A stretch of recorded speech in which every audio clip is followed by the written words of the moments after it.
Good morning, ladies and gentlemen of the press. Thank you very much for attending our regular Monday morning press briefing. Our first speaker today is Honorable Kenson Kansmere, the Minister with responsibility for education, youth development and sports, and digital transformation. The Minister will have a few updates from his ministry, as well as field your questions afterwards. Minister? Good morning. I hope everybody is doing okay. From the Ministry of Education, there's an update on August salaries. We did announce as a government that for the first time in our history, cooks, cleaners, security guards, who often take unpaid vacation in the month of August, they will be paid for the first time in our history. So the ministry, the government of St. Lucia is sticking to that. We are on track to ensure that when every civil servant gets paid at the end of this month, that they will be given that salary as well. So these individuals, we know, have children, we know they have families, they have individuals that will be attending school. So I'm very proud as the Minister of Education that these families will have that salary that will help with their students' ambitions. I was not able to do this because I had to leave on Carnival Monday night for Glasgow, Scotland, to attend the Commonwealth Games. But I want to, as the Minister of Youth, I want to congratulate our young artists in the creative sector for a very successful 2026 Carnival season. The likes of Keisha K becoming St. Lucia's first female groovy monarch. I want to, as Minister of Youth, officially say congratulations to her, Ezra, and all the artists who played their part in making 2026 version of St. Lucia Carnival the amazing feat that it was. But I did enjoy Carnival Monday, but I had to leave at 6 that night to head to the Euronora International Airport en route to Glasgow, Scotland for the Commonwealth Games being held, the 2026 version of the Commonwealth Games being held in Glasgow. As you would know, during that event, we had some athletes, male athletes, particularly Michael Joseph was the athlete, the only athlete who qualified for the finals in the 400 meters. Congratulations to Michael, an Olympian from the community of Massad Grusley, doing very, very well. Conditions were very cold in Scotland, not the ideal you would expect in the July month, but our athletes certainly did well at this event. Immediately after, I had to attend the Caribbean and the Central American Games that it was held in Santo Domingo, Dominican Republic, and we sent a number of athletes over there. St. Lucia acquitted themselves very well. I want to say congratulations to our ladies. Our ladies have been doing very well in sport in St. Lucia. For the first time in St. Lucia's history, our netball team, they were able to capture a bronze medal at the Caribbean and Central American Games held in Santo Domingo. So congratulations to our women. They did very well against Trinidad in that very first game. They were very competitive, but were unable to win that game. They came back, did very well against Bermuda, defeated Bermuda very comprehensively, did very well against Jamaica, held their own against Jamaica. They were able to come back and defeat Santo Domingo in Santo Domingo. So they played very, very well. Good netball there. I will say the inclusion of Megan Nestor, an infusion of the young with some of the veterans, they did very well for that national netball team. I'm very proud of the work put in by the administrators, the Netball St. Lucia Association doing very, very well. I'd like to say congratulations to them on achieving that feat. It would mean that St. Lucia has pretty much medaled under the tutelage of this government at every major global event except one. We can say that we have a Olympic medal, 2. We can say that we have CAC medals. We can say Pan American, Commonwealth. We have done well at every global event. I don't think any government can boast of that level of achievement in sport in a 5-year period, except one. The only sport that we've not dominated on a global level as yet is football. but we will get there. You know, we are putting in the work. This government has certainly invested in football more than any government have in our history, and we're certainly expecting very soon to reap those rewards. So congratulations to the St. Lucia netball team. Very well done for them. Luc Chevrier, he won a silver medal in sailing. Very close, very competitive, keenly contested event. But congratulations to Luc Chevrier, community of Marisil, getting a bronze medal at the CAC Games. Also on a global level, JD Emmanuel became St. Lucia's first athlete to get to a final of a global under 20 world championship. She did very well. She ran 11.28 seconds, which is the new national record for women during in this event. So she did very well. She ran that time in the first heat, and subsequently fell off in terms of time, but she acquitted herself very well. She opened the eyes of the world to what's happening in track and field in St. Lucia, and so we are very proud of her.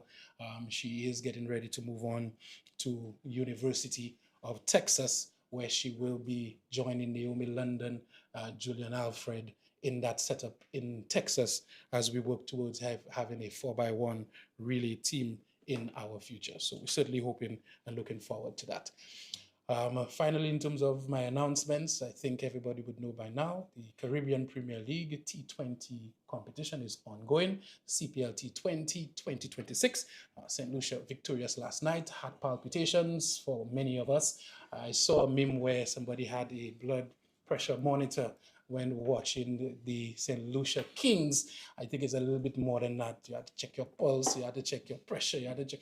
I think everything goes up when you're watching St. Lucia, but we were able to win that first game. So I want to encourage all St. Lucians to purchase your tickets and attend matches in St. Lucia. Our first game is on the 12th, Wednesday the 12th at Beauséjour, the 14th, the 16th, 19th, and the 21st. We have 3 St. Lucians as part of our CPL team this year. Keon Gaston, McKenny Clark, Akim Ogis on that team. Team that seems to be very well put together. I saw a lot of people commenting on paper whether or not we had the team to do it. I do believe we have a team to get it done this year, and I'm just certainly hoping that all of St. Lucia will be out in their blue as the St. Lucia take on the rest of the region in CPL action. Questions? Good morning, Minister. Just one question for me. I know you mentioned a little earlier about the salaries for teachers coming in August. But since we're starting the new school year pretty soon, can we just get a little brief intermission on the work the Ministry of Education will be doing to prepare schools for the next school year? Yes, so this year we ensured that our summer works program started in earnest. My cabinet colleagues would tell you that I put a lot of pressure on them to identify some of what was needed at the schools in the various constituencies, identify some of the skilled laborers and contractors in the communities to ensure that we did not have summer works going into the new term. I did say that very early on, that under my watch, I would not want for the first day of school for any works, any noises from works to be happening as students get back into class. I can say that most, not all, most of the schools have received some level of attention. As I announced earlier, when I became Minister of Education, we did have an analysis of over $150 million needed if we had to get all schools up to a particular modern level that we would want. But we won't be able to do it that way. So we've been, getting the main interventions needed for most schools, and we've definitely started in earnest. Most of the schools have actually completed some of the summer works programs, some not started as yet, but I will be getting a comprehensive report this week. But the expectation is that very, very soon we should be wrapping up those little works. As you mentioned, that I'll take the opportunity to also indicate that we do intend as a Ministry of Education to ensure that every student walking into Form 1 receives the laptop within the first week. In times past, we've had to wait because of course, some of the procurement issues we'd have some form of, disruption. But we took the approach that very early we were going to procure those laptops so that by the end of the first week, every student in Form 1 would be ready to go, ready to do what they need to do in terms of use of technology and be on par with the rest of the world. Well, two questions, one about sports, one about education, but I'll deal with education first. Sort of around the carnival time, there was some news that came out, an announcement from CXC will be phasing out school-based assessments for non-practical examinations. I just wanted to get your thoughts on that. We hadn't really heard a figurehead speak about that change that CXC is forwarding for the next academic year or the academic year after this one. So what's your take on that proposal from CXC? I think CXC has been in existence for a very long time, and they've always tried to be in tune with the time. They've realized, they've identified some of the issues we've had with the assessment of students and their progress, and they've tried from time to time to tweak certain activities that are ongoing to make it better, to make it more modern, and to ensure that we are getting it right when it comes to education in our countries. The fact of the matter is, what is recommended most times, there are proposals. You would sit and you would analyze all the different conversations. And with education, there is no one way to do anything in education. No one way. There is every way that is suggested from an individual. It is suggested from a standpoint that this is the best way to do it. And as I will say, sometimes it sounds like this is the only way to do it.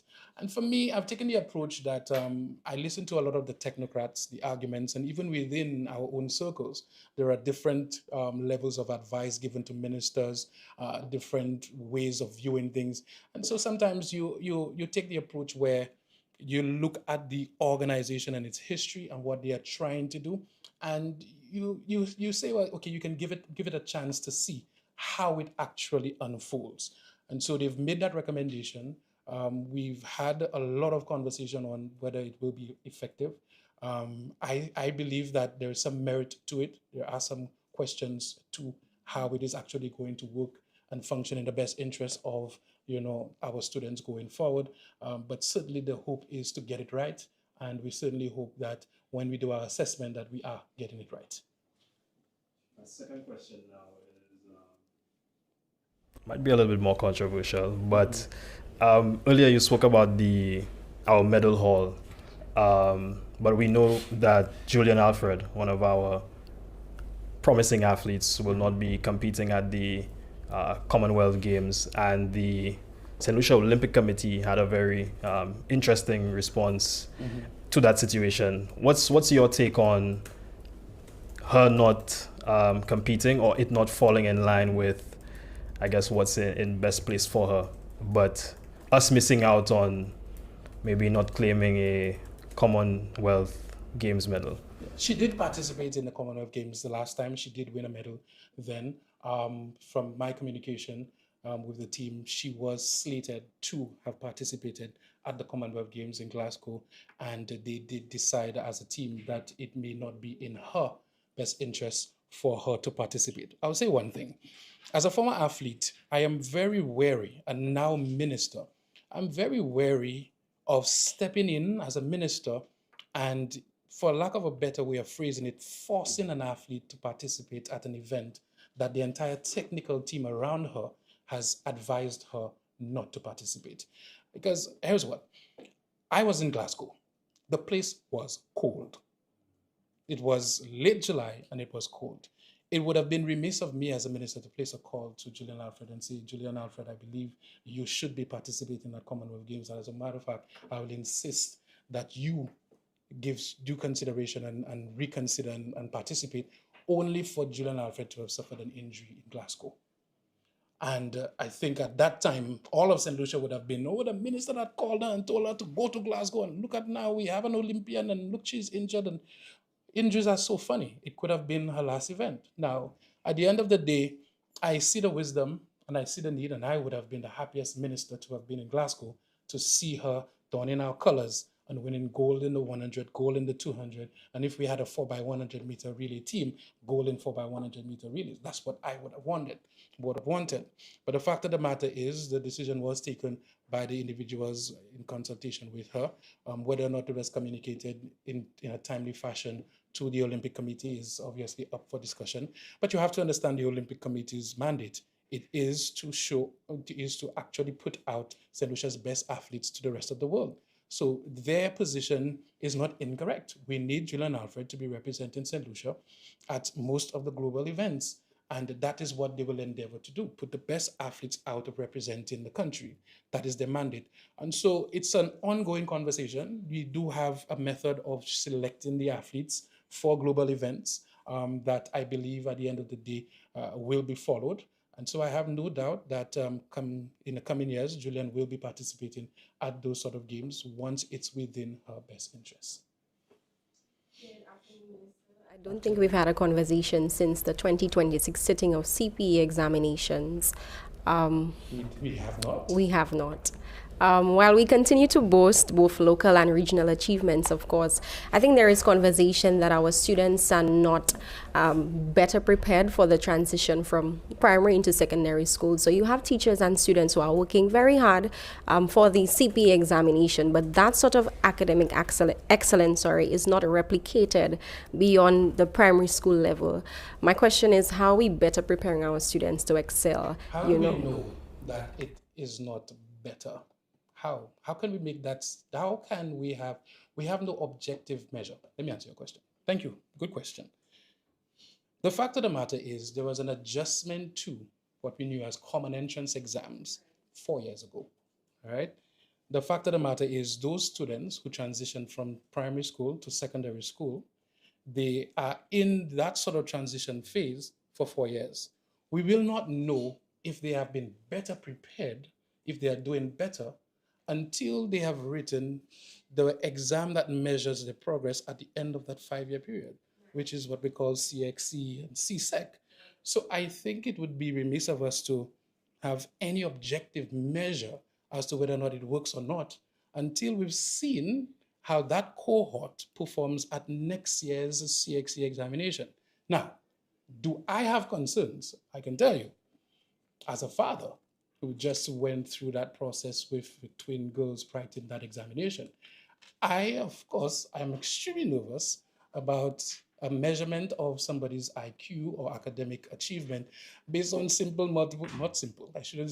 based on multiple choice and an assessment done before, SBA sort of assessment. I do have concerns about that. I do have questions about it. But for me, it would be remiss of me to come in and just push it aside almost instantaneously without having the objective measure as to whether or not this absolutely works. I have my doubts. As a matter of fact, I can confess to you I have more doubts than actually belief in that right now. But again, I think making a final decision will be fortified based on the scientific measure of how the students are doing in the next couple of years. I totally agree with you, but I think the reality is such that you have a student, let's say, who's attained a very high score, passed for the St. Joseph's Convent, and the expectation is that sort of performance is supposed to be replicated beyond primary school. So you expect that student, upon graduation and completion of their 5-year tenure at the secondary school, the expectation is that student is going to graduate with 6 1s and just about 1 2. And, on the contrary, that performance is dismal. Okay, so there's something in science called ecological fallacy. And that is a textbook example of an ecological fallacy. The fact of the matter is, when I attended the Grosley Primary School, I got grades that sent me to Leonese Comprehensive Secondary School and sent probably about 5 others to St. Joseph's Convent and St. Mary's College. If you look at the progress of these individuals vis-a-vis mine, most of those who attended St. Mary's College and St. Joseph's Convent, they don't have a degree. I do, and a master's. So looking at just one sort of example of how things happen without the entire realm of the scientific analysis would yield results that we may not be able to use accurately. We need to ensure that we consult the science. As a Minister of Education, I will not be making rash decisions just based on emotions, because If you listen to the people around you, scrap it, go back to common entrance. If that is what we are doing, we have to use the correct measures to ensure that we're doing it right. Questions for me with regards to we sit in a classroom and we hear those cliche phrases like our teachers are preparing us for the world of work. When we actually enter the world of work, young people are sort of mistaken for being incompetent. And I think one of the reasons is because we claim that we're preparing our children for the world of work. Yes, mathematics, social studies, and all of these, core subjects are pivotal to one's academic development. But how concerned are you that many young people in St. Lucia don't know what the labor code is, what it permits, what a sick leave form entails, how to deal with conflict in the work environment. And so you have these students who are coming straight from South Louis and they're plunged into the work environment unknown, these things unknown to them. How concerned are you about that? It is my biggest concern with the education sector because for me, even in sport, if you look at the direction we've taken in sport, it's sports for life. So from the grassroots program, you're supposed to be having life-altering programs to ensure that our young people are developing into more meaningful citizens. And so that is what the education sector is supposed to be doing. I can say, in all honesty, we have a lot of that actually going on in terms of ensuring that life skills are instilled in our children. Because I keep saying to my twins that at the end of the day, you can have all the grades in the world, but a nasty attitude will not land you a job. You will not be successful in life. So I think with most of what we're doing in our school system is trying to ensure that we have that balance. Do we need more of that? I think we do. I think we will be implementing a lot of programs that are off the books, that are more, life skills centered, team building, ethics in education, in life, and that sort of thing to ensure that we have a more well-rounded workforce in the future. The UniPass grant, subject to correction at any time. The UniPass grant, I would have perused the eligibility requirements, and one of those is that the student must have been in year 2 for them to receive that sort of financial assistance. How does that cater to a student How does that cater to, if your government says that they're trying to assist people who are not financially capable of, paying off that degree, but, there is that requirement that you must have started. And I understand why, because of course you'd want to invest in a student who is already committed and dedicated to his or her studies, rightly so. But for somebody who does not have the financial means to even start, how are you guaranteed to get a one university graduate per household from that household where, there's just a scarcity of financial resources? I like when journalists have a long question for you because they normally answer during the asking of that question. The fact of the matter is we have different strategies for ensuring that we have one university graduate per household. With the UniPass grant, let me make sure we explain that. The UniPass grant is for individuals who have gotten accepted, they've started university, they may be working, or they may have gotten some finances to start university and then stumble upon hard times. Hence the reason why the grant is for individuals who are in their last few years trying to complete. So what government would do now is take into consideration your grades, how you're doing, and what your financial situation is at the time, and provide you with assistance in completing your degree. And I think that is amazing because at the end of the day, a lot of us start and then we get, somebody might have a child, somebody might lose their job and that sort of thing. So that particular aspect of the service we are rendering is targeted at these individuals. Now you have the first generation scholarship where from day one, you are given a full scholarship. 75 individuals will be receiving that scholarship in the next few weeks to do the entire program. And then you still have the economic cost from UE. So if we're helping those that are struggling, we're helping those that are starting, and we're helping those that are finishing, kiss out video call. What else? We have, as a government, tried to strategize how we're going to get as many young people educated as possible. I think the UniPass grant, it works. It doesn't help everybody, but it is something that we can use for our young people. Finally, for me, is this a partnership between the Ministry of Education and Monroe University? Absolutely. Government of St. Lucia, Right. Government of St. Lucia, and Monroe University. How does that program cater to a student who wants to pursue something that Monroe is not offering? For example, communications. All right. Every single university in the world have a course catalog with what they offer. Every single university. There is no university that would offer everything. So if the student wants to study communication, then that student can apply for a communication program at another university. But then they will not get the financial assistance that they need. No, but it sounds as if you believe the government can do every single thing. It's not it's not a Just a genuine question. okay, I'm giving you a genuine answer. Monroe University, they have a list of courses that they offer to the people of St. Lucia. Government of St. Lucia, Monroe University, they have arrangements to ensure that 75 individuals they are able to be catered for their 4-year program, the degree. There's no university with all programs, so Monroe University would not have all programs. I'd advise anybody who wants to study communication, which is what I did, to apply to another university, whether online or in a long-term program, get accepted at the university, and find a way, write to the ministry to see if they can get financial support towards completing their program.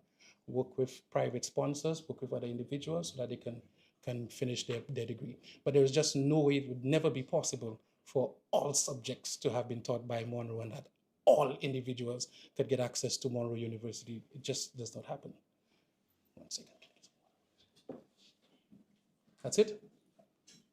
Oh, you have a question? Yeah. All right. Good afternoon. Piggybacking off of the scholarship opportunities provided for students, one of the issues St. Lucia has faced over the years would be that of brain drain, where obviously, so we educate our young people, but we're not able to employ them, nor are we able to harness their skills for national development. So what strategy does the ministry have to harvest and harness the skills and the education of the young people whom we've educated overseas? It's a very good question. And as Minister of Education, that was one of the issues I raised very early with my technocrats, because we do have that situation in St. Lucia. There is a reason why we have a government priority list. We also encourage young people to consult the government priority list, which would tell you what are the skills we absolutely need on this island and we are willing to fund by way of education. So that list would tell you that we don't need lawyers, specifically in St. Lucia. We have so many lawyers. So if you, as an individual, decide on your own that you're going to study law, it's because you're betting on yourself to be better than the already saturated market of lawyers in St. Lucia. That's you as an individual deciding that. If we tell you, for instance, we have probably about 2,000 business managers in St. Lucia, and so that is not an area of priority. If you decide as a young person to study business management, it's because you're backing yourself to be a better business manager than all what that currently exists in St. Lucia. So we do have a government priority list so that individuals could see the list of let's just say technical skills that are needed in country that is not available right now. The fact of the matter is you do want individuals to study what they believe is within their purview to study and the skills being harnessed and that sort of thing. As a minister, my duty is to ensure that there's a more equitable space on a global market for our skills that are coming back in St. Lucia. So creating that symbiotic relationship with some of the biggest companies, the biggest organizations, the global funds, to ensure that when young people come back in St. Lucia and they do have a degree in a particular skill, that they don't look at only St. Lucia as being a possible place for them to work, but they can get some form of employment somewhere in the region as opposed to coming back with a degree and sitting home and being unemployed. I think at the end of the day, that is something that is very much needed because we do have so many individuals graduating from St. Lucia. We're blessed with a high level of intellect in our young people. And so these are one of the things that we believe that we need to do so that this brain drain sort of syndrome is something that we can fight against.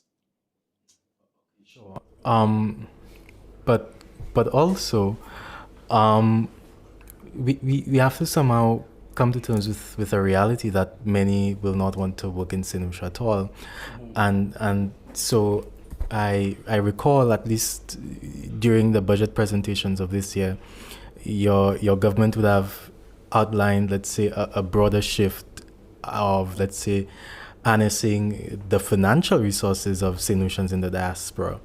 So how would the Ministry of Education partner with, okay, students who have graduated, who are working overseas, and now the ministry, well, the Department of Diaspora Affairs, to now, let's say, if it is that they may be paying taxes while working overseas to St. Lucia, but in any way, in any case, harnessing their financial resources for the development of St. Lucia. Let me put it this way.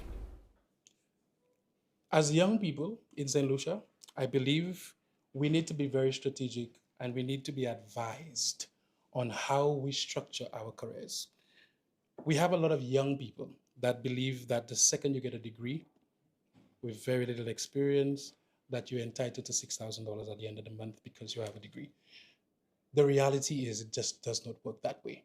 I always advise young people to, just as I was asked earlier, to make yourself as marketable as possible, to make it more, to increase the chances of you getting those opportunities. So I ask individuals to volunteer. I ask individuals to network. I ask individuals to be part of community organizations that can actually get you connected with the rest of the world so that you get not just your academia, but the experience on ground and the networks to actually give you opportunities, whether it is here or abroad. The reality is we will not be able to deal with brain drain in just 1 year or 2 years. It is something that has to be strategized, that we see what our competencies are, what our individual students are gravitating towards, what academic levels that they are bringing in, and find a way, whether it's through diaspora affairs, to fit them into what we're doing. Here's the reality.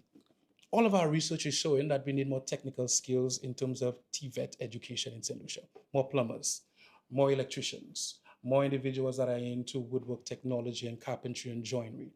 That is the information that we are garnering. So once we have that information, we can encourage young people. That is why we have the TVET institutes opened up. That is why we are making these opportunities available to them. And we will be announcing another opportunity very soon for young people in TVET. That is why we create all of these opportunities for our people to gain employment. Will we still have individuals coming home with certain degrees and not getting work? Yes, that is a fact, that is a reality. But we as a government, we continue to encourage people to be as broad-based as possible so that it can increase the chances of them getting some form of employment for themselves and family.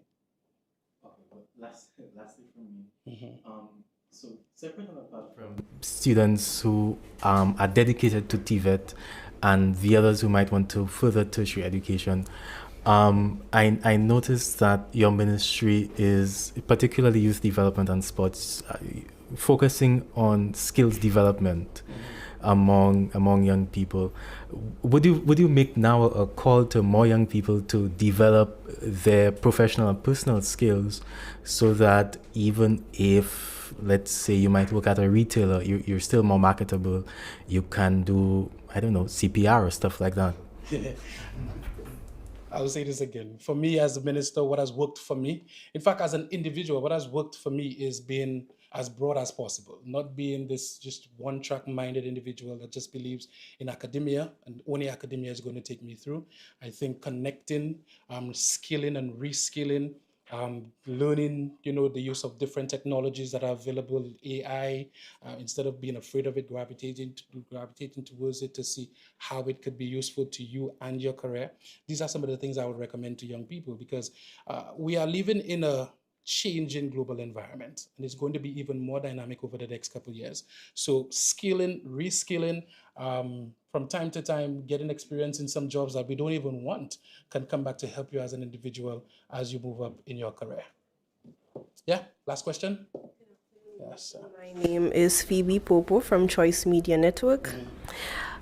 Regarding the CAC Games, I heard you mention the different athletes and the Commonwealth Games. I heard you mention that you attended, but sadly, I did not hear any feedback on the weightlifters who performed, and they performed really well. As a passionate weightlifter myself, and the two other young women, which is very important, young women who went and they represented St. Lucia, what is your feedback? How is the ministry preparing to support these young weightlifters in that sport?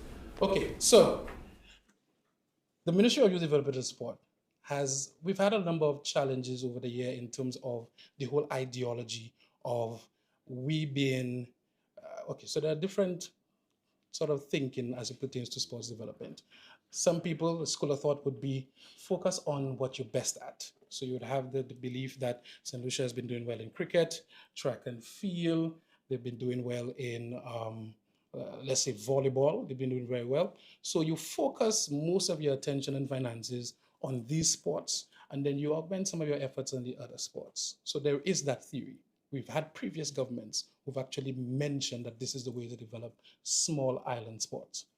And then you have another school of thought, which is no sport left behind, which means you have an alternative sports sector at the ministry for individuals that are not into running, not into jumping and shooting the basketball hoop, but they're into chess, they're into car racing, they're into different things, weightlifting, mountain biking, those sports that are not, traditional in St. Lucia, to say they are on the scale of football and track and field, and these are the two schools of thought. For me, as Minister of Sport, I wouldn't want to see any sport left behind. The reality is, with that approach, you need a lot of financing.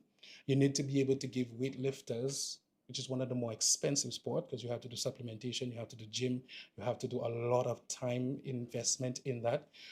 You'd have to be able to give them the requisite attention financially that is needed. And that is the challenge. The challenge is we have all of these different sporting activities, and we as a nation, we are doing well in most of them, and it requires us now to acquire additional financing towards it. Me as minister, we continue to work towards ensuring that we have those finances. We have within our last manifesto the creation of a weightlifting gym for St. Lucia, a national weightlifting gym. So I can tell you that signals to weightlifters that this government is serious about their plight. It is expensive because you need some real technical, esoteric sort of equipment for that sport. And so we're expecting that at the end of the day, that very soon they will be given that required level of attention that we know they deserve. Yes. No. Something of a perennial issue. And if you would have browsed through the local paper over the weekend, you would have seen. I was not in the weekend, I got back last night. The weekend paper. It does not diminish the fact that it is there. The paper is there. There is the issue of sports versus carnival. We've discussed that before. It has come up before. It will always come up again. The fact of the matter is, in the paper, you would have realized that the issue stems back over 40 years. Why I feel like I answer that question every 2 months? Well, it's a question that would have been answered 40 years ago and continually for 40 years. Why would you think that it would not be asked again? It's an issue that has come up every carnival. And the issue has everything to do with venues for carnival as opposed to sporting venues utilized for carnival. What's the question? Oh, you don't know the question? All right. Because The question is, that is the same question being asked again. yes, the question is, why after 40 years we're still dealing with this issue? Okay, we're dealing with this issue because we're a small island. We're dealing with this issue because we do not have unlimited resources. We're dealing with this issue because we've not identified finances to have, let's just say, 10 venues for activities, like carnival activities spread around, because Soufre has the cultural, social carnival activities, ancillary cultural, social carnival activities, grossly. So you're dealing with a country that has to find a way to balance the use of facilities in the absence of the notion that sports activities are for sportsmen and women, and that carnival activities should be slated for individuals that are into the culture, creative industry, and that sort of thing. So for me, we have not come to a point where, or have not satisfied me as a minister, where we've understood that immediately after an event is held, a social carnival event is held, that the following day requires us to do everything to get the facility back in the hands of the sportsmen and women in St. Lucia.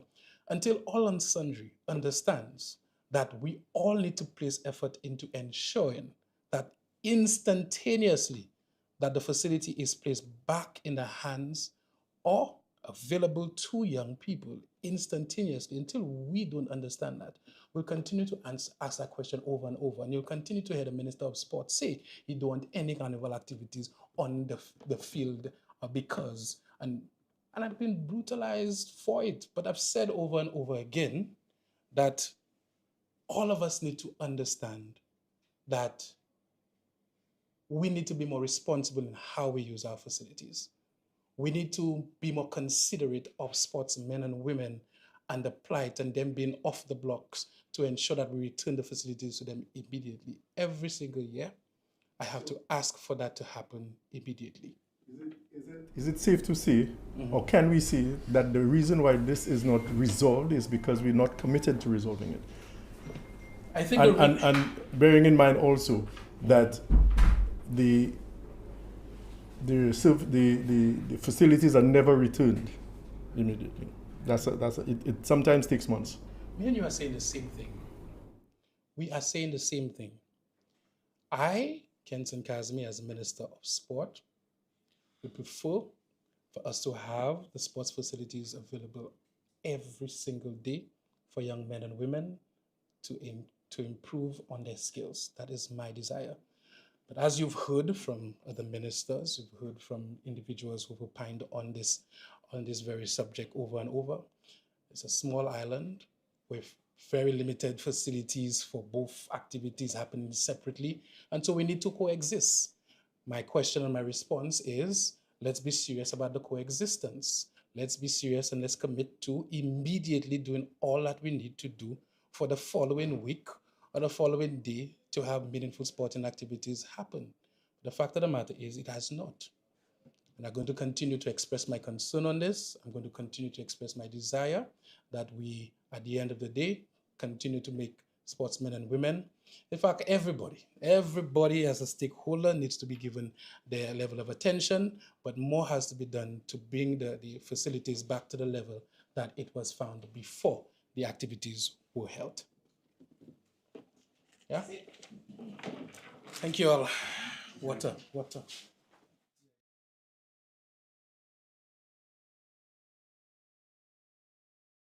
We will be right back on this live stream.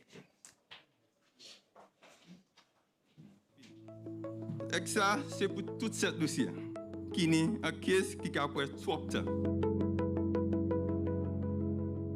This courthouse was established especially to deal with the backlog of criminal cases in the court system. The court has already started operating and is already yielding results with over 30 cases being disposed so far.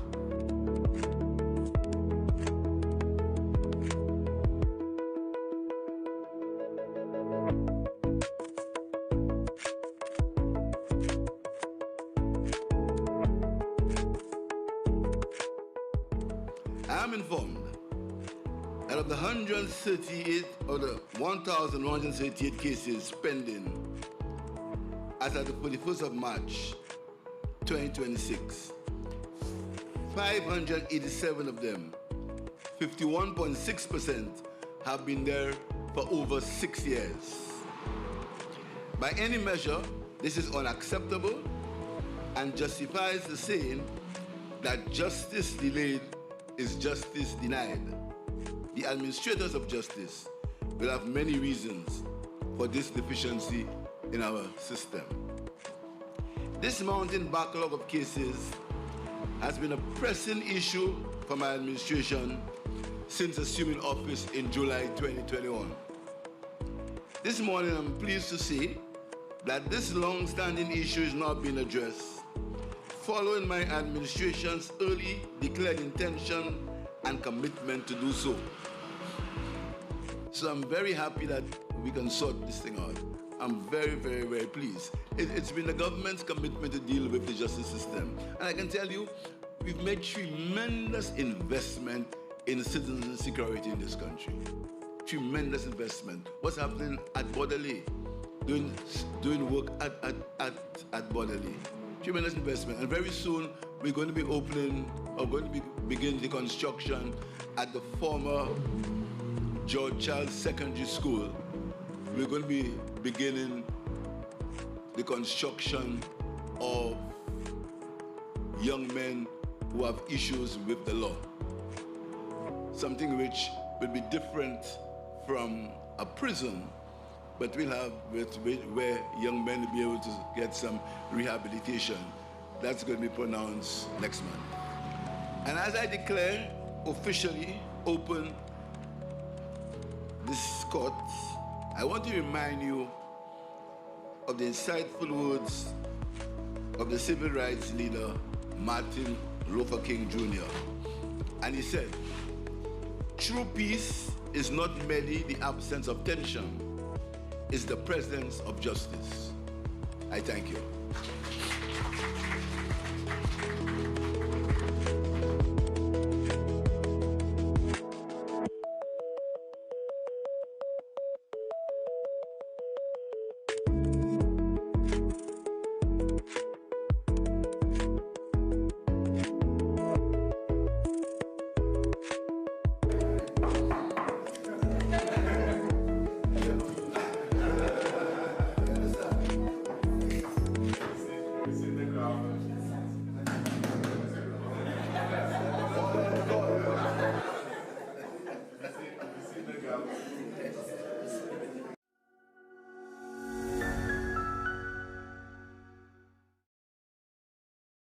Say bye.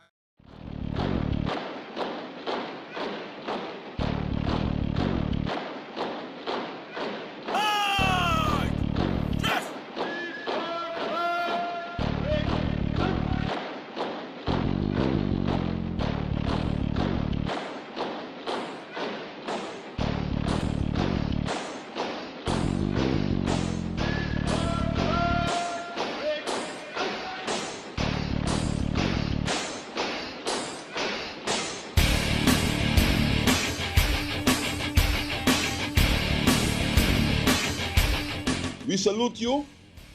The government salutes you.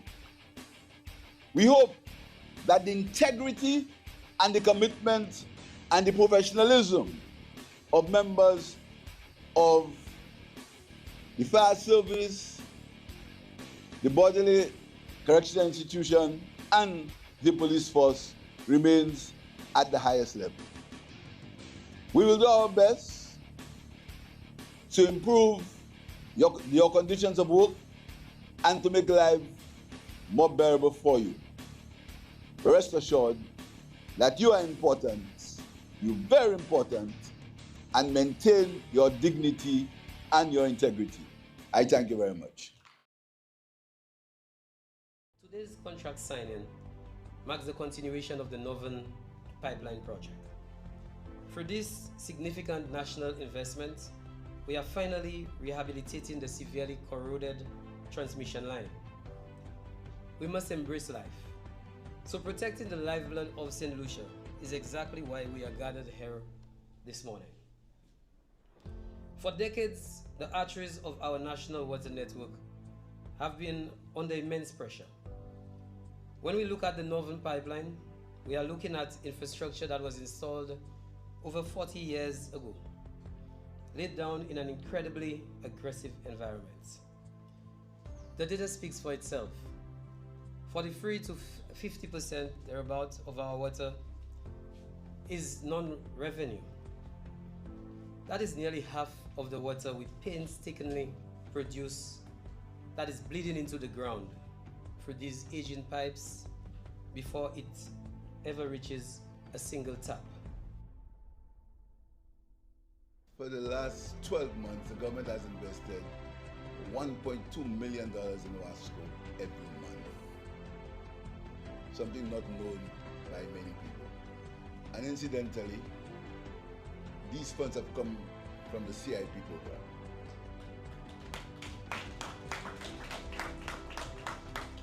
And I can possibly say it's the first time that any government has paid up its Wasco's bills. In fact, we've paid these bills sometimes in advance. So I want to say to Wasco, we are watching you, we're keeping a close eye on you, because as I said before, in fire analysis, we are the ones who rule.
Our next speaker is Prime Minister Philip J. Pierre. He will give you a couple of updates, and then, of course, he will take your questions right afterwards. Prime Minister.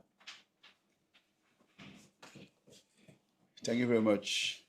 Good afternoon, members of the press. I'm back from my 5-day vacation. The last time I saw my doctor, I was fit and healthy. So I feel refreshed and ready to continue what is happening in this country. I just want to clarify something that you've been hearing all over about audits for the St. Lucia Social Development Fund. The leader of the opposition has written several organizations, several embassies, several foreign governments, locally and internationally, including the Caribbean Development Bank, proclaiming that there's been no audits of the St. Lucia Social Development Fund since the Labour Party is in power. I want to tell you, this is a falsity of the highest order. Let me tell you the facts. Let us deal with it in terms of years. You must have got copies of the letter from the leader of the opposition, and he claims that no audits have been done or no reports have been given on the St. Lucia Social Development Fund. You may recall that Alan Chasney was Prime Minister from the year 20, and I want you to take these dates correctly, take them down, from the year 2016 to 2021. And I want you to correct me if I'm wrong.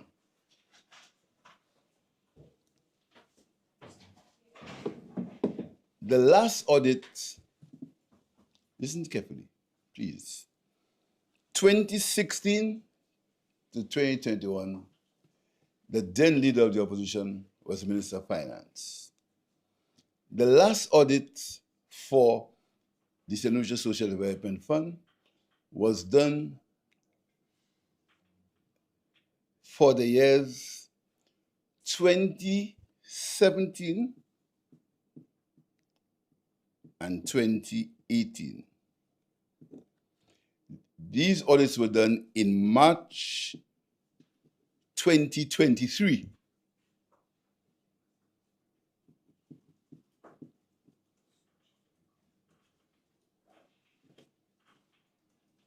These audits were done in March 2023. And the St. Lucia Labour Party, we were the party in power at that time. Now, let me tell you further.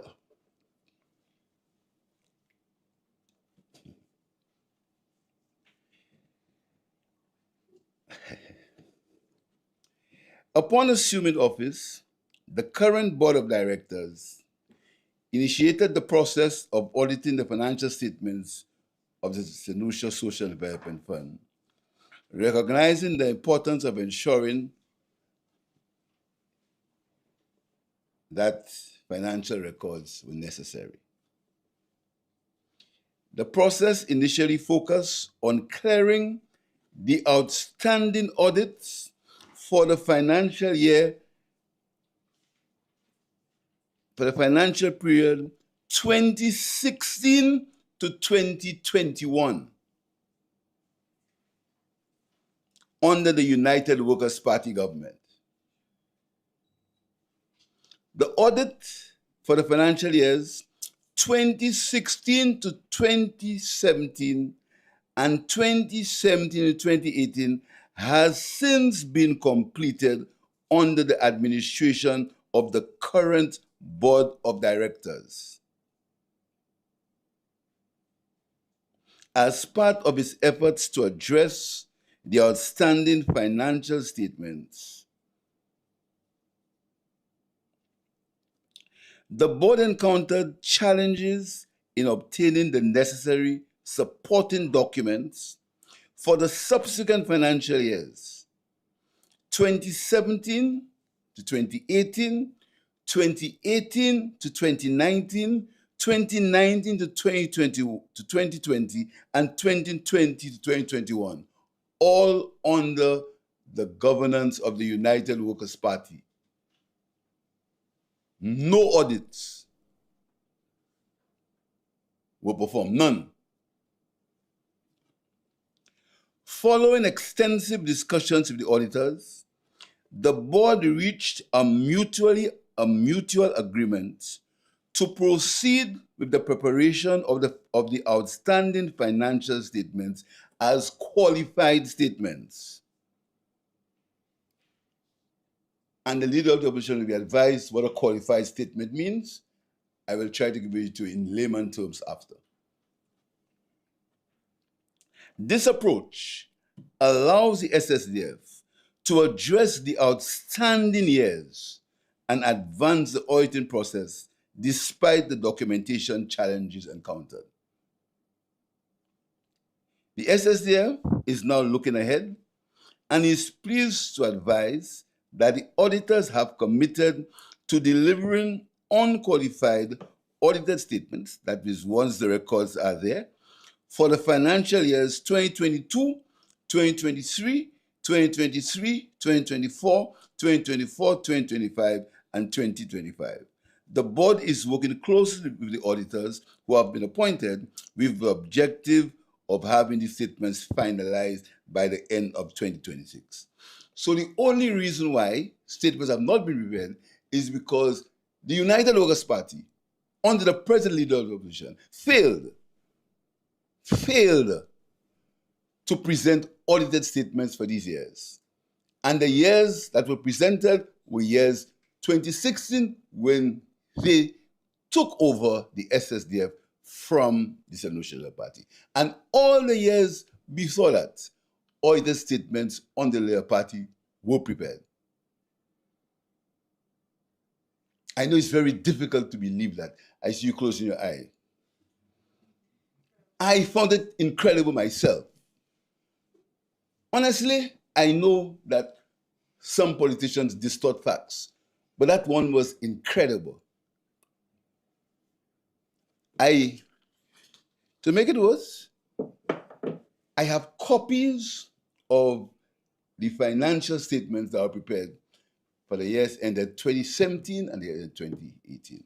I have copies. They were prepared in 2023. So, all during the tenure of the present leader of the opposition as Minister of Finance, he has not prepared one set of financial statements for the SSDF.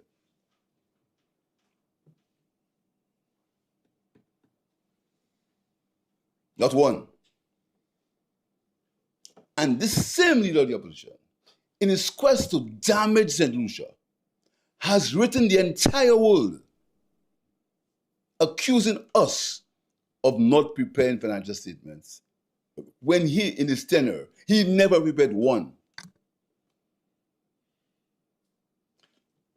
Because of the paucity of records and because the auditors could not get the proper documentation to prepare financial statements. So we have agreed now with the auditors, the SSDF, not us, not me, that they will push ahead using these qualifying financial statements and go forward for the years upcoming.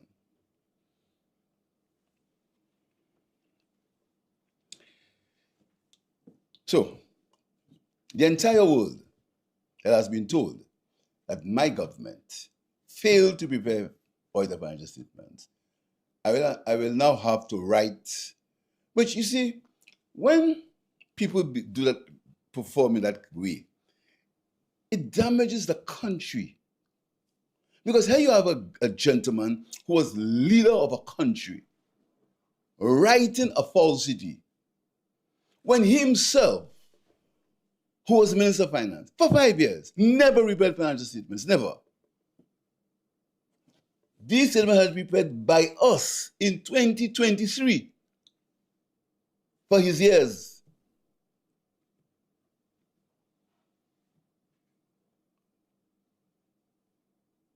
So, gentlemen and lady, I just want you to understand what we are dealing with in this country.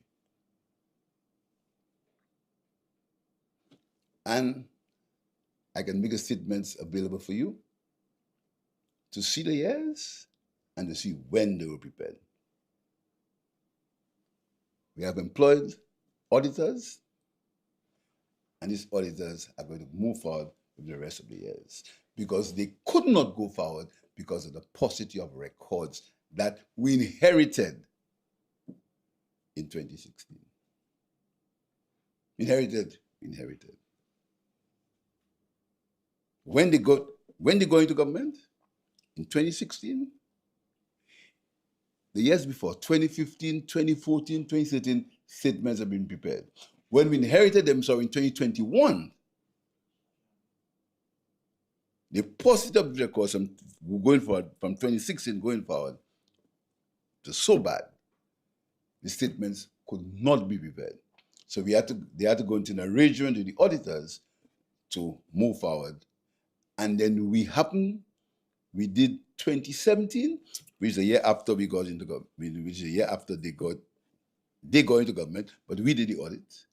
And the year 18, when they were in government, and we did the audit. I know, and that's incredible, eh? That's incredible. That's incredible. But I'm not sure if it's a lapse of memory. And if it's a lapse of memory, it may be a lapse of memory, I don't know. But to have forgotten that and put on record and sign it is way beyond my imagination. Having said so, as I said before, I await the report of the police. I have not engaged myself in any way in the discussions or the investigation by the police. I await the police report. When the police report is received, when the police make their statement, then as the leader of the cabinet, I will make my own decisions based on my role as leader of the cabinet. In the meantime, I await the investigation being done by the police, in which I have absolutely no say. Meanwhile, the SSDF has just completed a STEP program, as you note that. And incidentally, you will hear a similar story for the National Economic Fund.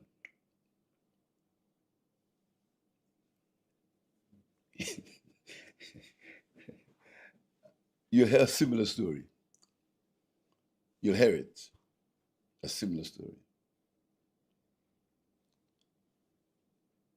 The SSDF has just completed. What further? The leader of the opposition wrote the Caribbean Development Bank. That's the bank that funds the Basic Needs Trust Fund. And I have been informed by the St. Lucia Social Development Fund that reports have gone every year to the Caribbean Development Bank on the Basic Needs Trust Fund. That is why they give the money back. That's why they refinance it every year. And I'm also been told that the St. Lucia Social Development Fund board receives a report from management every year on the activities of the SSDF and also the Taiwanese government that the leader of the opposition wrote, and how a defeated candidate caused herself to find herself at somebody who lost elections, a loser, under the auspices of some body, some group, found herself at the Taiwanese ambassador's office in full view of the world and handed her a letter, or I don't know what she handed her to the honorable ambassador, after the leader of the opposition had written a letter. Let me inform you that any donation that has been given by the Taiwanese, they've got a full report on how the money was spent. A full report. There is a proposal and then there's a report. And the Taiwanese can vouch, but ambassadors do not get involved in that kind of activity in local politics. They can vouch, they've got the reports.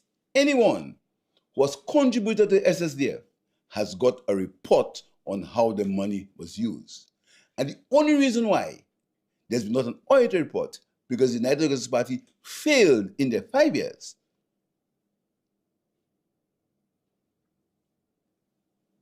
And due to the paucity of the records, we could not move forward. But now, this arrangement, we are moving forward. That is the SSDF story.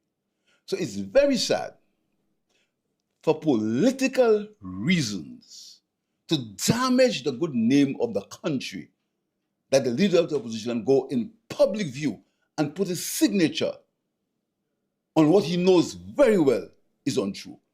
And what he knows very well he did not do when he was Minister of Finance. The last statements, 2017, 2018, were done in March 2023. And the leader of the opposition was Minister of Finance from 2016 to 2021. The last set of statements were given in March 2023. And I have copies I can make available to you. Any questions? The first issue that jumps out is the issue of the lack of documentation. One would have expected that an organization like SSDF, running through amazing amounts of finances, would have documentation up, as you would say, up the wazoo. How is it that auditors now are finding out that you're unable to carry forward their work because of a lack of documentation? That's a question that you may have to ask the auditors themselves. I don't think they will answer that question because this is a confidential. You see, you expect a certain standard from people who seek political office, right? You expect them to be honorable men and women. I don't expect that if there was a lapse, as there was an obvious lapse from the last government as far as SSDF documentation was concerned, you don't expect them to go into the open and make these statements. I tell you something further. And you know, I've tried my best to keep quiet and to protect this country because I know what the SSDF means to the underserved people of this country. I know what it means to them. The SSDF is a merger of the St. Lucia Poverty Reduction Fund and the Basic Needs Trust Fund. It's a merger. And if you look at what it was created to do, is to help the underserved to reduce poverty. And I'm very, very, very, very, very conscious of the role of the SSDF because that's what our party is all about. It's about assisting people at the grassroots level. And the work that the SSDF has done, there are reports to show right now the SSDF is involved in a program called the Boys to Men program. It's involved in a program for offenders, first offenders. It's involved in a program to stop young people who are in conflict with the law from getting involved in serious law, in serious issues. The SSDF is a very important organization, and we should tread very carefully in that. I'll tell you something. In 2021, I, as Minister of Finance, mandated a report on the SSDF, which I have not released.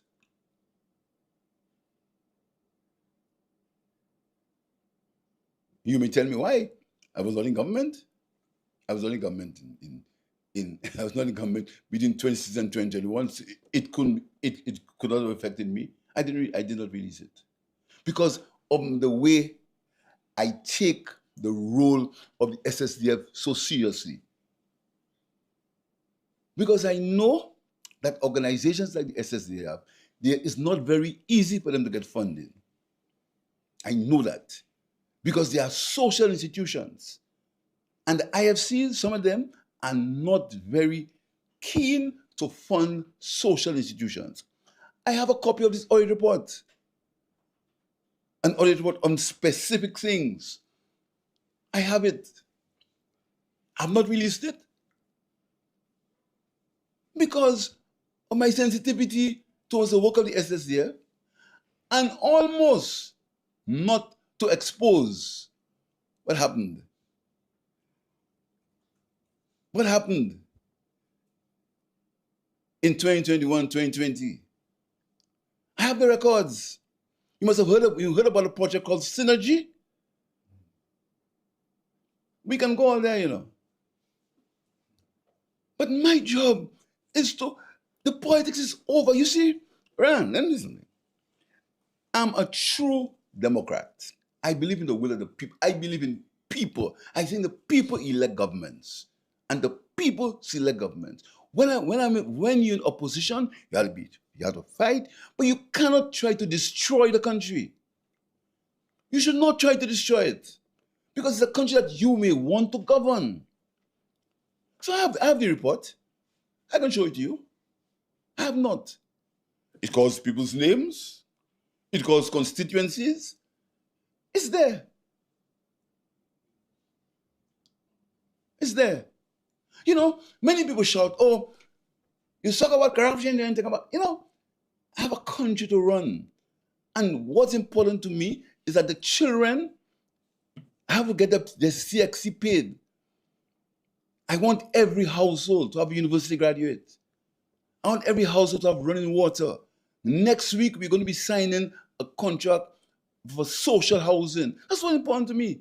What's important to me is not having the calling of prime minister. That's a temporary job. I've said so many times. It's a temporary job.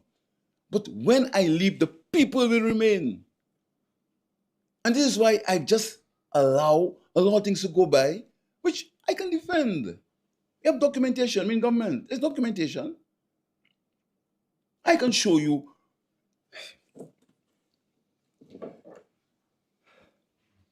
Two things, Mr. President.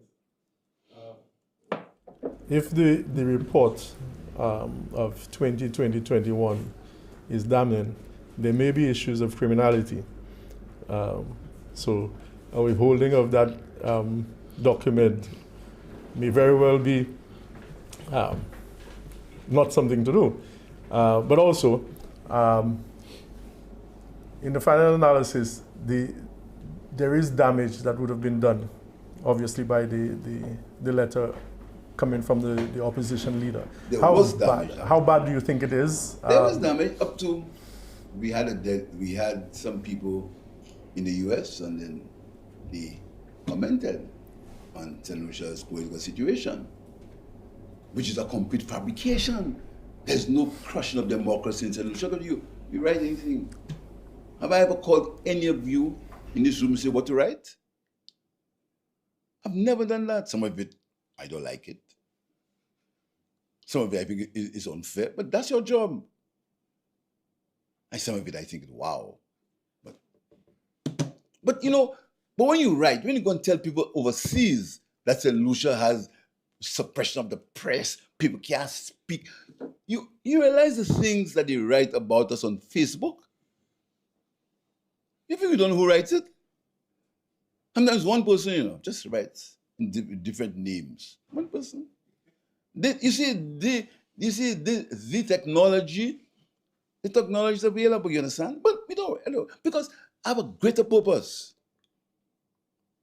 Because my job is a temporary job. But you're right. There may be issues. I can show you. Let me tell you something how the SSDF works under my administration. And I tell you again, there's a criminal investigation going on. Let the investigation run its course. I will protect no wrongdoing. I've said to the public, I've told my ministers that I will protect no wrongdoing. Once there is proof. Now, there's a difference between illegality and immorality. Two different things. Your moral compass, your behavior morally is a matter of you, God, and the person you're involved with. But your ethical behavior and your behavior in terms of government is a different thing, which I can measure.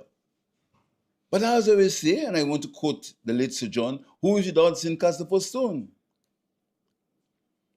So when people raise their hands with great moral authority and raise their hands up as the bastions of morality and the bastions of good order and good behavior, just look a little bit behind. Look behind. But there's a statement that I called for you, Baldus is romantic. Listen to the tape. Listen to what I said. I have never, on any political platform, ever questioned anybody's moral behavior, their sexual preferences. No, I don't. I've never. And on the record, I challenge you the other day, you never came back to the challenge, to tell me in the last campaign whether you ever heard me mention the leader of the opposition's name. I challenge you. Nobody could find that. I never did it. So when you see they start on that charade about Pierre, it doesn't really bother me because I know the truth and I know myself. I have never challenged anybody's morality. I don't behave like that. That's you, your God, and yourself. I don't do it. So that is why I've not gotten involved in that. Because you see, what is happening is that that thing has been turned into a political circus for political gain.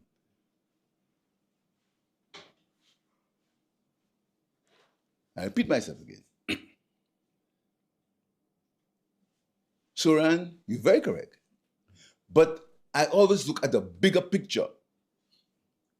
I look at the protection of St. Lucia. Because, I'll tell you something, if these foreign entities do not have any confidence in our government and the government that we run. What is happening now? The way investors, yesterday we opened a massive restaurant in Grozili. Investors are Roddy B. Investors are knocking at the door. They want to invest in St. Lucia. St. Lucia has never had more investment than it had over the last 5 or 6 years. Check it out. Check it out. Look for yourself about it. Every day, people come to us to go design finance contracts. Look at the projects that we are delivering. That's what interests me. The Grozili Polyclinic. We're going to be delivering that very shortly. The extension. That's what interests me. We hear their complaints about the Grozili Polyclinic as it exists. We accept these complaints. That's why we're doing the extension. Right now, very shortly, tenders are going to be going out to spend the emergency services at the Winston Parish Medical Complex. The emergency services there are going to be improved. That's what interests me. The St. Jude Hospital, we started the dialysis machine. Some people wanted a fire to catch there. We started the dialysis center is going on. Work is going on there. We want to get for the people of St. Lucia. The extension of the OKU hospital. We want to get that fifth finger going.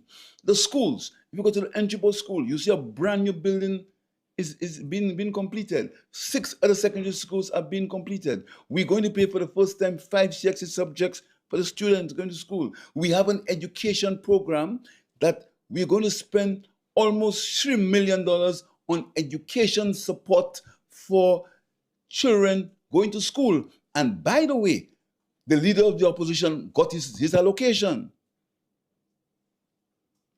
Very contrary when I was in opposition. The leader of the opposition got his allocation for educational support for the students of Microsoft. Because you don't want the students of Microsoft to suffer. He got his allocation. He got his allocation for the STEP program. He got his allocation from the same SSDF that he wants to destroy. He got his allocation. So we're not going this personal attacks and these things. These are things that are reality, things you can check. And the people who have all the commentaries must look at these things. He got his allocation. His education, I won't tell you how much, but he got it.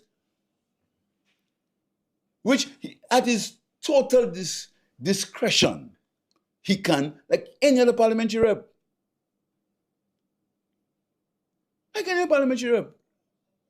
The leader of the opposition gets his allocation on the CDB project. And you may note that the letter that the lady gave to the Taiwanese government spoke about the CDB project. You want to tell me that lady wants to go back in it? You remember a fellow called Mr. Chu? Tom Chu? You want to tell me they want to go back in that history? Let me tell you something categorically.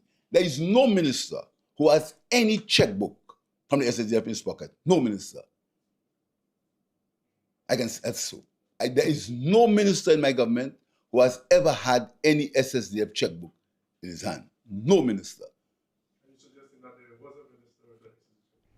There is no minister in my government who's had an SSDF checkbook in his hand to distribute checks. None. The same criteria that is used for parliamentarians. And I'm in the process of refining it. Because the SSDF is too important, Rand. The SSDF is not a ministry, you know. It's a governmental institution that deals with social benefits. When you damage that, you damage the social fabric that serves the underserved, and that's what you damage. It's hurtful. If a minister has transgressed, we'll deal with it. Let's deal with it. But don't bring the whole organization into dispute. The entire organization to a point of line on paper. It's not right. It's not right. Go ahead. So Let me say it again. I can tell you categorically that under my administration, there's been no minister with an SSDF checkbook. How can I go into the future, in the past? Yes. Prime Minister, hold on a second. Since we live streaming, there are some questions from the public. There's a user called Cranberry Ace who wants to know, how can we repair the damage caused by the leader of the opposition's reckless actions? Well, I always believe in, it's not me, the people repair the damage. You see, the good thing of us is we report to people. And that is what I've always held. So when I get criticized all the time on the radio and things, so I always say, go back to the people. That's my only defense. My defense is not commentary, My defense is not commentary. My defense is anytime I put myself before the people have responded. And that's all I defend myself with. They may look for reasons why I have won. Reasons, all kind of reasons. Money, things like that. That's expected. People say what they want. But the damage that's done to this country will be corrected by the people of the country. That's my response. Because I believe in the people. It's the people put us where we are. The people. Through the system of first past the post. You go in, they give you a little piece of paper, you show ID card, you put the X and you drop it in the box. And they count everything when they month. Some of them get 4 votes. Yes.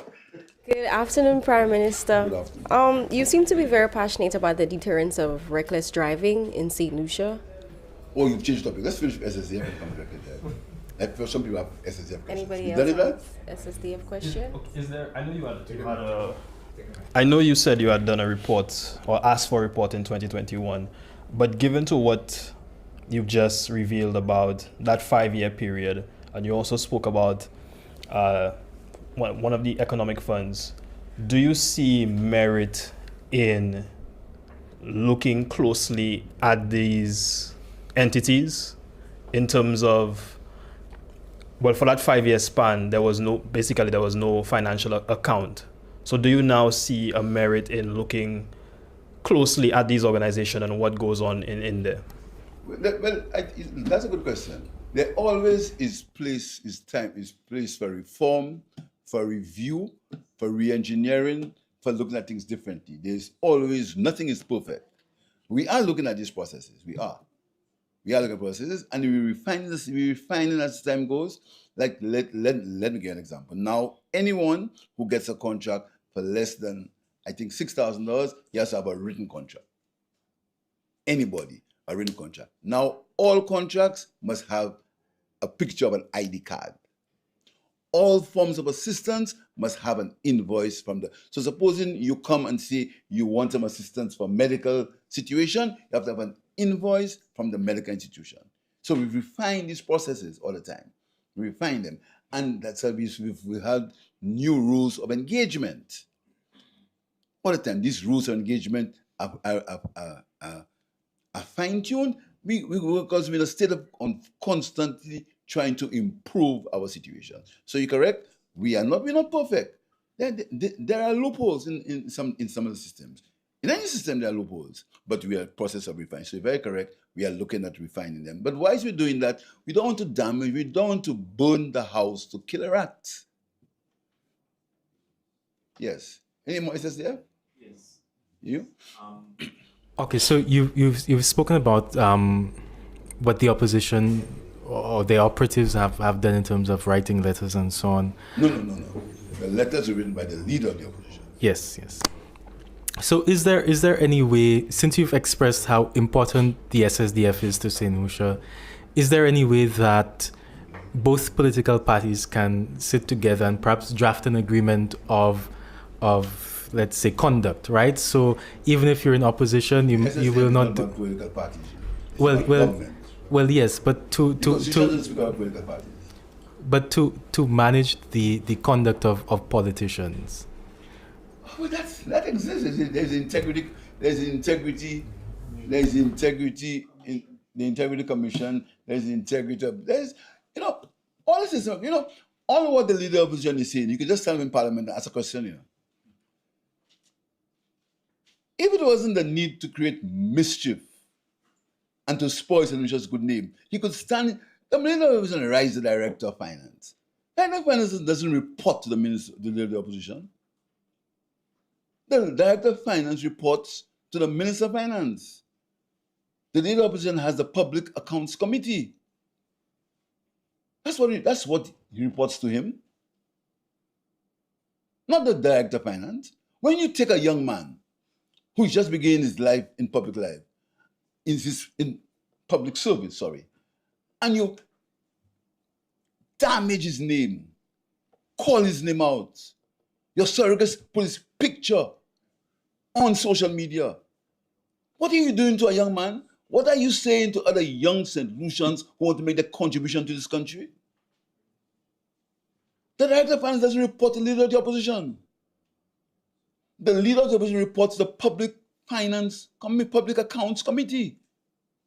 The leader of the opposition can stand up in Parliament and ask any question he wants. That's his role. To start, but that's not the object. The object is to destroy. So you take a young man, you take a professional who's worked at the Eastern Caribbean Central Bank, who is a renowned young professional growing, and you damage his name.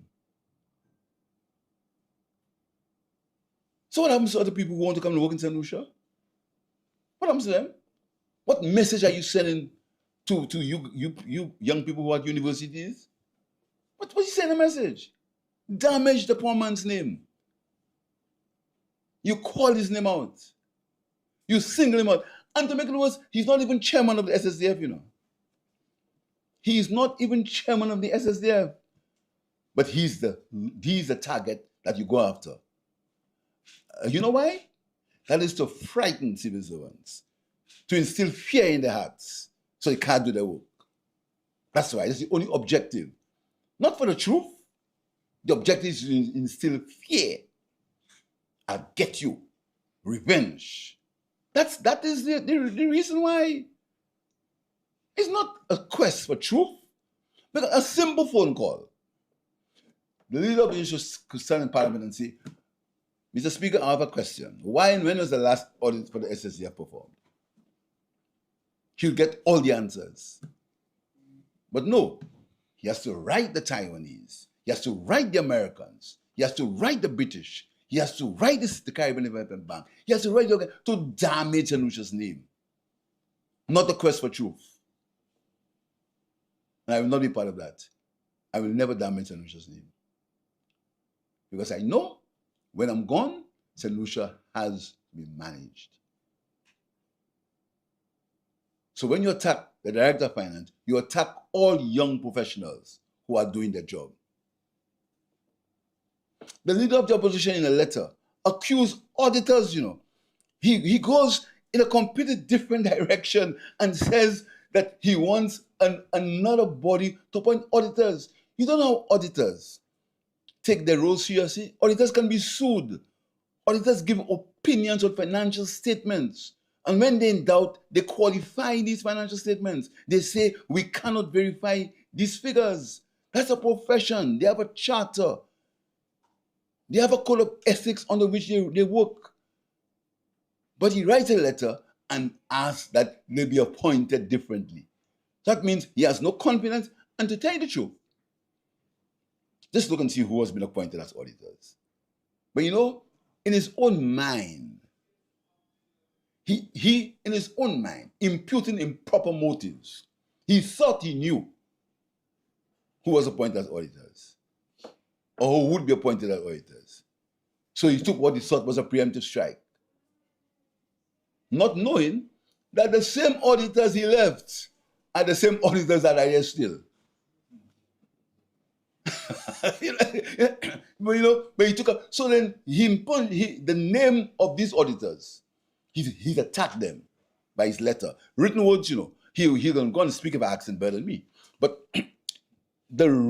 his written words that are there for everybody to see, he's attacked the integrity of auditors and accountants.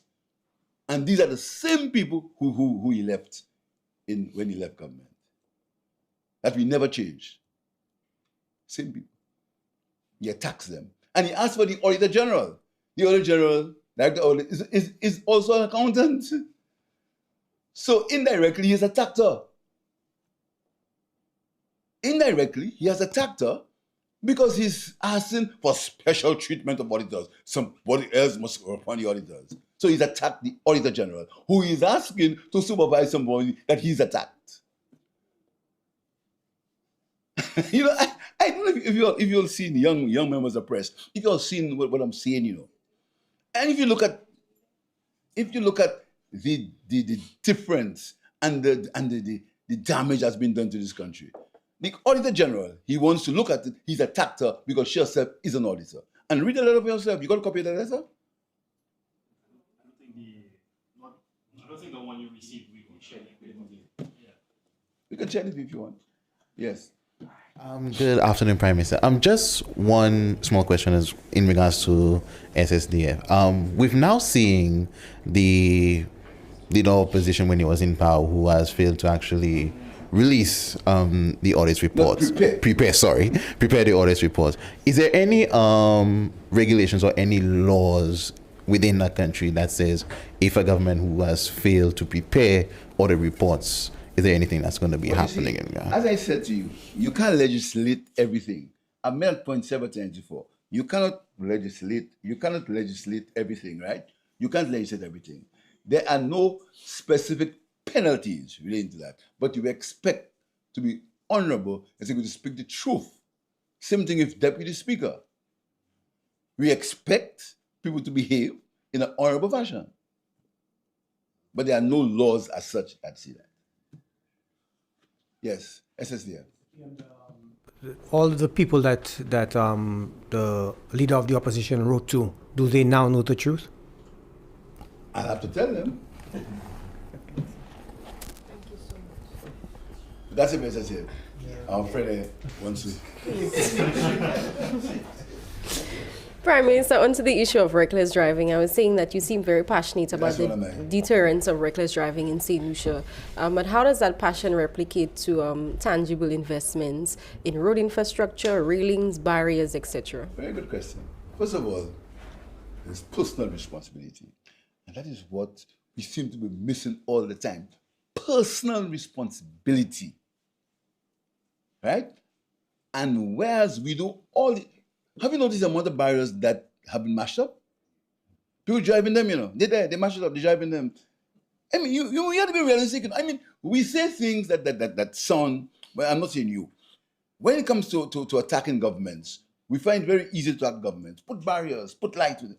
Have you seen the number of barriers? Go to Sanssouci, just by the SAB. There's a barrier there, you know. You see where it is? A vehicle had gone there, you know. Go drive.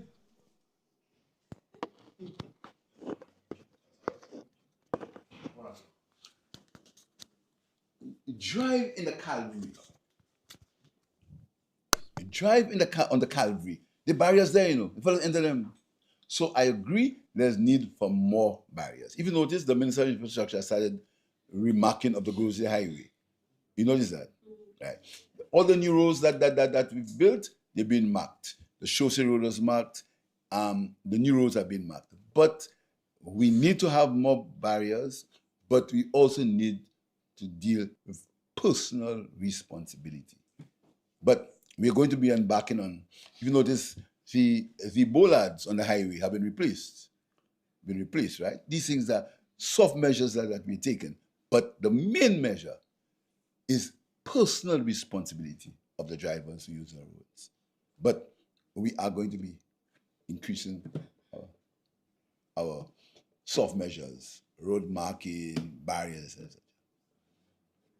Good afternoon. My name is Lucia from Choice Media Network. So the first question is, as National Security Minister, what impact do you think Spain's removal of a visa requirement for St. Lucian travelers will have on St. Lucians traveling to Europe, especially as a means of connecting with other destinations throughout the world? I knew that most of the time people collect with London.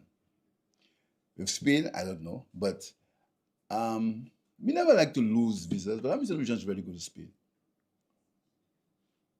It's not a happy thing. I mean, I'm not happy. But, again, we make that point all the time. Every country has a right to have its own immigration policy. Every country. And further, this immigration policy is a policy that seems to be very prevalent in Europe for many, many reasons. St. Lucia happens to be caught in that trap. But it's something that happens in many countries in Europe. All countries are tightening on immigration. They tighten immigration. We're not happy, but it's a fact, and we cannot control any government's internal policies. My second question, as Finance Minister, what outcomes came from the Quota General Assembly and Technical Conference?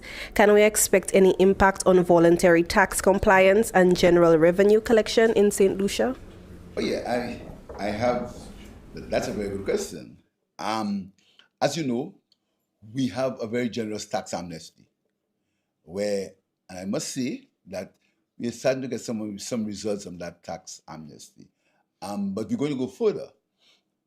I'm going to announce a special tax amnesty unit to the issue of tax amnesty, because we believe that there is enough taxes due out there to assist us in combating the fiscal problems, the fiscal issues that we have. So our job is to comply with all international tax relations. Parliament is happening tomorrow, either tomorrow or the week after. We're going to pass another set of legislation to deal with international tax matters, because we want to be compliant. But if you're not compliant, you get blacklisted. St. Lucia is not been blacklisted, but St. Lucia has to take certain measures to ensure that we do not get blacklisted. So we're taking all these measures. But internally, we are trying our best to give a generous tax amnesty. And also, we are trying our best to relieve the burden on income tax on the people generally. We've said that all young people like yourself who want to buy a piece of land, right now you get 50% interest reduction. Young people. We've also said that if you have any medical expenses, 100% free.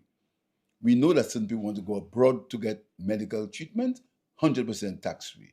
We've increased the threshold to $40,000. We've said that there are certain things that if you're carrying a dependent relative, we've increased that. We've increased the allowance for child support in terms of if you have a child at university, etc. So we are trying all means to reduce the tax burden.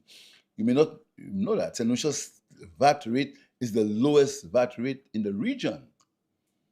So when people speak about gas prices, they don't talk about the VAT rate. St. Lucia's VAT rate is 12.5%. Certain countries are 19%. Most countries are 15.5%, 17%. St. Lucia is 12%. So 12.5. So we have to look at the thing in a holistic fashion. But I can tell you, we are trying our best to cover all the international requirements as it relates to tax and tax compliance. Since we're speaking about finances, I think it was a couple of weeks ago you would have spoken about how much revenue the government has had to forego in terms of the revenue we collect on fuel. Even prior to that, you would have spoken about the environment for grants is not as giving as it used to be. When we realize some of these losses in terms of collecting revenue, also in our budget we have no new taxes, where does government recoup that revenue to still deliver on its projects and programs? Is it from another revenue source, or we have an excess of revenue? Where do we get that money back to be able to carry on smoothly? Okay, that comes from economic activity, right? That's why we encourage investment. The more people employed, the more VAT we collect. the more people, the more investments that in the country, the more people purchase, the more people's buying power increases, the more customers. Right now, our main revenue source comes from duties, excise tax, import duty, VAT, and health and security levy. That's where it's collected from. Now, you may tell me that these figures are high because of inflation. Very, very, very, very incomplete economic analysis. Very incomplete. And sometimes people who know better deliberately have that level of thing. There must be an element of inflation in these prices, in that revenue. But the question is, if there was not an equivalent level of increase in economic activity, at some point the revenue will begin to decrease. Because people's purchasing power would be less, they would purchase less. The only reason why, in spite of the inflationary parts in the revenues continue to increase because people's purchasing power or revenues not decrease at a particular level because of people's purchasing power, because of economic expansion. So the answer to you is economic expansion, ease of doing business, make it easier for investors, allow the country to grow at a faster rate with less impediments. That's the solution that we can have only to these questions, because a lot of inflation, we have nothing to do with it. As I said to you in the public meeting, the only oil I know about is coconut oil. We do not import. We do not make oil. We import oil. When price of oil goes up, how can I be blamed for that? Questions? Yeah, on a more personal note, I just wanted to ask, well, personal to you, on the passing of the late Everestus Jean-Marie. I don't think we had spoken to you since his passing, so just some thoughts, feelings on who he was, and what you could share about him. Well, I'm glad you asked that to the last question, man. Everest was my friend first, my confidant, my advisor, somebody I bounce ideas with, one of my biggest critics, surprising. But the thing with Everest that is very difficult to find is trust. I trusted Everest, and he trusted me. So we could have these exchanges without any malice. And I can tell you, Everest loved St. Lucia. Do you know, very sad, do you know that no, I won't say that. Everest loved St. Lucia. And all the attacks on him, which you must have seen in social media, all the innuendo, just because he loved St. Lucia and he thought what the government was doing was right. So, of course, he was personally attacked. That's what happens in St. Lucia. By the opposition, I can say. But may his soul rest in peace. I'm sure that Everest is going to be very difficult for me to replace. He was chairman of the Bank of St. Lucia. During his tenure, the Bank of St. Lucia made its highest profits. The records will tell you that. During Everest's tenure as chairman, the bank had its highest level of profitability, and it's become the largest financial institution in the OECS. During his tenure at the NIC, pensioners, the minimum pension was increased to $500. During his tenure at the NIC, more people began paying NIC ever in the history of St. Lucia. So the governance of these institutions was at one of the highest levels when Everest was chairperson. I'll miss him, but the reality is his soul will have to rest in peace. Because the only good thing with death is that his suffering has ended, but Everest lived all the time with hope. With hope that some death, that what would happen to him, what was happening to him, he thought he would get by his hope, but Everest was a good soul, a very good soul, a very good soul. And I trusted him. And that's what's difficult to get in my position. I trusted Everest.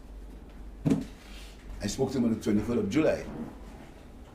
That's the last time. And we had a conversation for about 28 minutes. It's on my phone.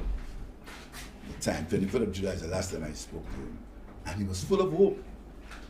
He was thinking about coming back to St. Lucia because Everest was working on a social housing project, which he wanted to deliver social housing to the people of St. Lucia because we have a housing crisis in St. Lucia. Low-income people find it very difficult for them to get houses. He was working on a social housing project with me, but God knows best. I miss him yet. That's it. Thank you.